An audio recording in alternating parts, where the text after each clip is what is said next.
This video is sponsored by Artlist.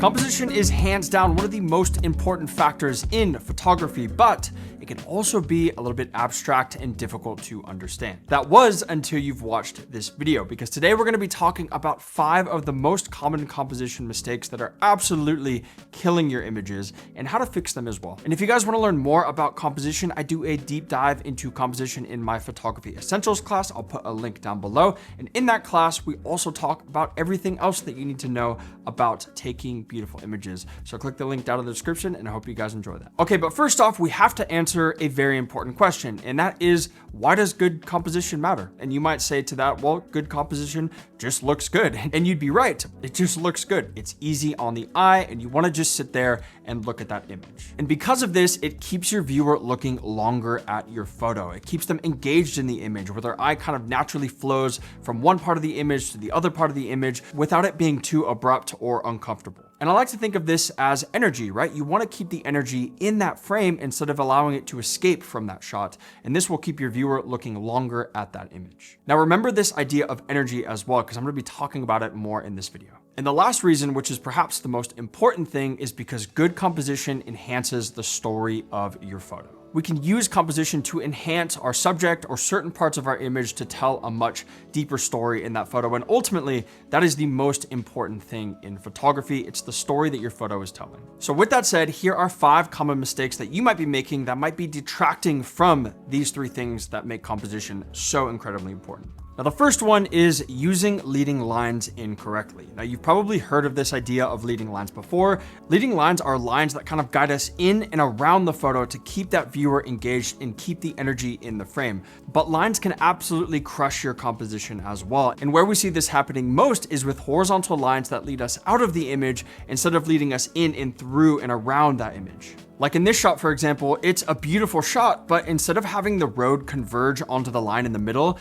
it kind of cuts out of the frame, and then our eye naturally gravitates towards this horizontal line in the middle of the image, which then pulls our eye out of the left of the frame, and there's nothing really keeping us in that composition. And the same goes for this shot here. This is a cool shot, but my eye kind of naturally follows these lines out of the left side of the frame. Or in this shot of a train that I shot in Japan, when I saw this, I thought it would be such a cool photo, but instead of having lines that kind of lead me back into the image and keep me in that photo, the horizontal lines on the train just kind of pull me out on either the left or the right, and there's nothing really anchoring that composition. Now, contrast that with a shot like this. Yes, we do have horizontal lines in this image, but our eye kind of immediately locks onto these vertical leading lines, which all converge back onto the main subject in the back. So instead of leading out of the image, they're leading us into the image and settling on one vantage point, which is the giant rock in the back. And this was shot at Morro Bay, such a cool location. By the way, this shot and a lot of my other shots were all edited with my free preset pack. I'll put a link down in the description, and you guys can download that completely free. Now, leading lines are absolutely everywhere. We can find them in cities, we can find them in nature, and I think it's always really important for us to look at that composition and ask ourselves, are the lines in this photo leading us in and around that composition and kind of creating this natural sense of flow? Or are the lines leading us out of the image and just kind of sucking the energy out of that photo? That's a really important question that you should be asking yourself every time you're shooting. And building off of that idea of energy, that leads me on to mistake number 2, which is not having a clear subject in your photo. If someone's viewing your photo and there's no clear subject in that image, their eye is just going to naturally hunt around that image looking for something to lock onto, but when there's nothing to lock onto, they're going to immediately lose interest and move on to something else. Having a really clear subject in your photo really anchors that composition, and it makes it easy for your viewer to know what to look at when they're looking at your image. And that's important because, once again, it keeps the energy in that scene instead of allowing the energy to escape. When you have a very clear subject, the first thing that the viewer will see in that photo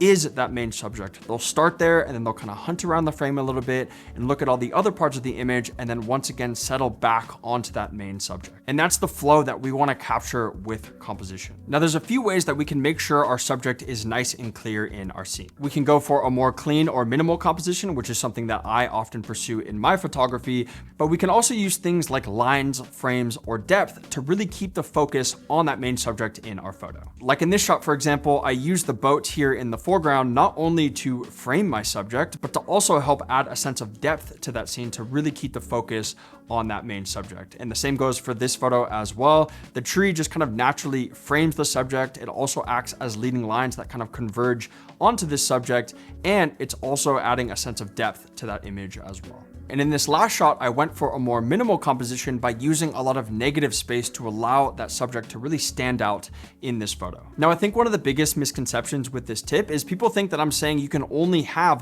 one subject, but that's not the case. You can totally have more than one subject, but the main subject in your photo should be very clear, and then we can use secondary subjects to deliberately support that main subject. Not only does this look good and help balance out our composition, but secondary subjects can also greatly enhance the story of our photo as well. Like in this photo, for example, the bridge is very clearly the main subject in this photo, but the secondary subject here in the birds just adds a ton of visual interest to this shot, and it kind of helps balance out this composition a little bit more. Or in this shot, the main subject is very clearly the tower in the middle, but then we have all of these other secondary subjects in the form of these smaller towers that kind of help support that main tower in the middle, and they also help balance out that composition. And we're gonna be talking a little bit more about balance and weight a little bit later on in this video.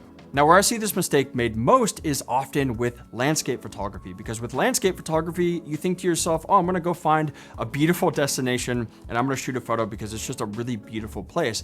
But if there's nothing anchoring you into that landscape photo, once again, your eye is gonna hunt around and leave the frame and lose interest immediately. For example, this photo that I shot of a boat in the Komodo Islands of Indonesia, if this boat wasn't here, this photo would be super uninteresting because there's just nothing that's kind of locking you into that scene. And it's the same thing in this shot here. If this person wasn't here, there'd be nothing kind of keeping you in that photo and you would just lose interest in it immediately. And this example applies to pretty much any of my landscape photos because one of the first things I look for in a landscape scene is a subject to anchor that composition. So if you're looking at some of your images and they feel a little bit busy and you're just not really sure what to look at, oftentimes it's because you don't have a very clear subject in your photo. Now, one of the ways that I like to think about composition is it's kind of like a song. If you're listening to a song and there's nothing that really catches your ear or pulls you into that track, you're gonna lose interest in change the song. And that's why I get all of my music from today's video sponsor, Artlist, because they have some of the highest quality music available online, and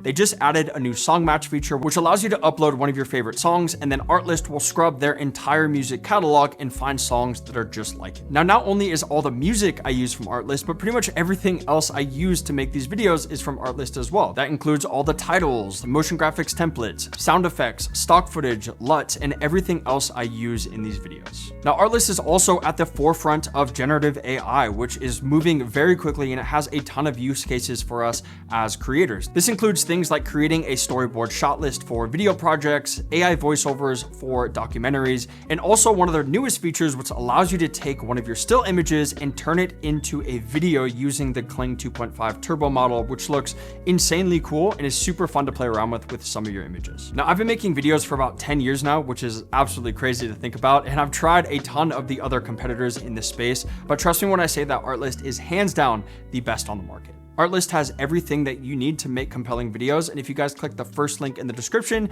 you can sign up to get 2 months free with the annual plan. So thank you so much, Artlist, for sponsoring this video and allowing me to continue making content like this on my YouTube channel. But now let's get back to composition. Now, the next mistake I see a lot of photographers making is shooting compositions that feel heavily unbalanced. And one of the ways that I like to think about balance in composition is through this idea of visual weight, right? Imagine all of the elements in your scene have some sort of visual weight to them.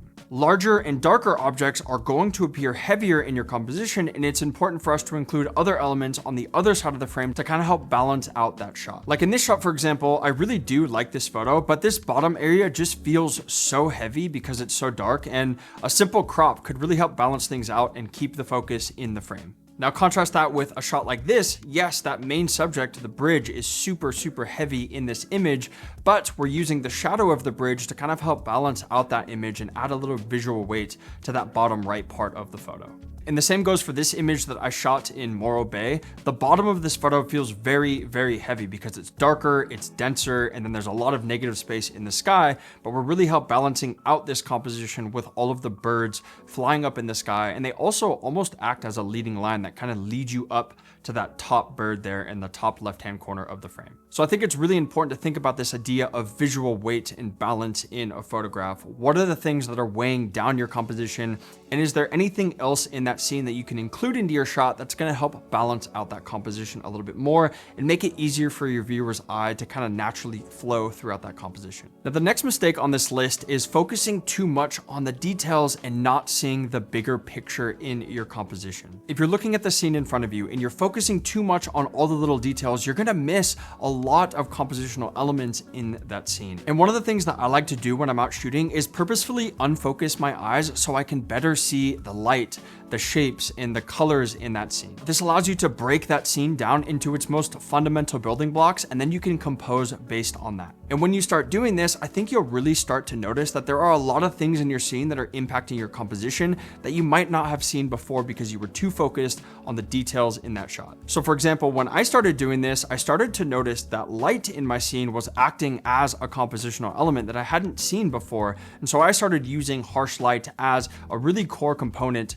to my compositions in a lot of my images. Harsh light can create these really strong diagonal lines of interest that kind of guide our eyes around the photo. They can also help highlight our main subject, and they just look super cool as well, and they play a big role in composition. Like in this shot, for example, I shot this in the small town of Lucca in Italy, and the really strong light positioned in the left-hand side of the frame kind of helps balance out this composition. It also helps frame our subject in this shot, and their shadows also act as a leading line, which once again guide our eyes right back to that main subject. This is another good example here. This is a photo that I shot at sunrise here in Bali inside of a volcano. You're actually looking into the caldera of a volcano, and you can see the really strong light is just kind of cutting through this image and converging onto our main subject in this shot, which is that tree in the middle. And then we also have a bunch of little secondary subjects that are help enhancing the story of this photo. I really love this shot. And the same goes for all of these other shots as well. I really like to use strong light in my images, not only as a compositional element,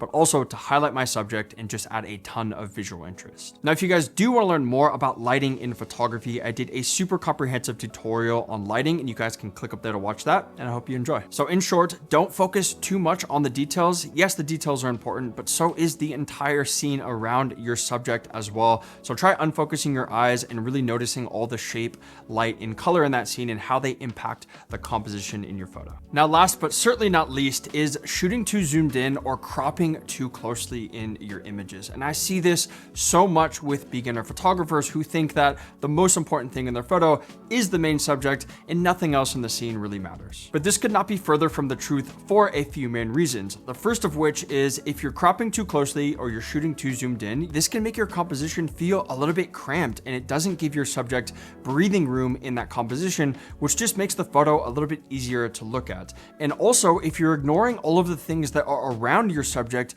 you might be missing out on a ton of storytelling elements in that photo as well. So I think the best way to explain this is to take a look at a few examples. So with this photo, which shot do you think is more compelling? Is it the one on the left or is it the one on the right? And hopefully you said it's the photo on the right, because the photo on the right has a lot of this really interesting negative space that not only helps frame our subject, but it also gives that subject a lot of breathing room in that scene.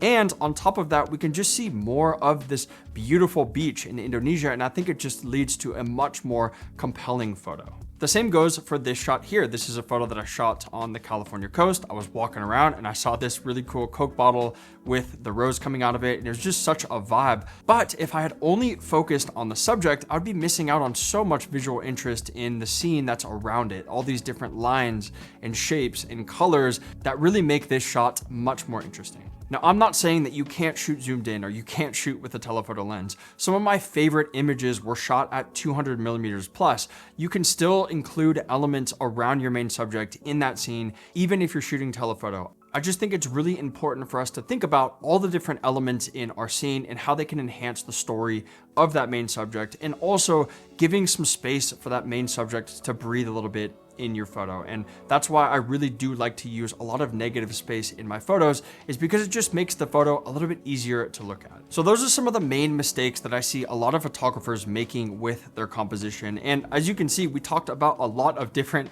compositional concepts throughout this entire video. But the one thing I want to say is that none of these concepts are rules. There's no right or wrong when it comes to composition or anything in photography for that matter, but there are preferences. And in my experience, some of the things that I've talked about in this video are things that a lot of people prefer to see in an image, and that includes myself. But in no way am I saying this is the right way to do things and the wrong way to do things, but I do think that if you avoid some of these mistakes that I discussed today in this video, your composition will definitely level up. But I want to hear your thoughts as well. Is there anything that you think I missed in this video? Let me know in the comments down below. And also, if you do like this type of video, please let me know in the comments down below as well. I read all of them and I reply to all those comments as well. Now, if you guys are new to the channel and you want to keep learning from me, I have a ton of super detailed tutorials here on YouTube, and I'll put a link to the playlist, I don't know, somewhere up there, down there, so you guys can check out those videos. But that's all for this one. I really hope you guys found this useful. Thank you so much, Artlist, for sponsoring this video once again, and I will chat with you guys very soon in the next one.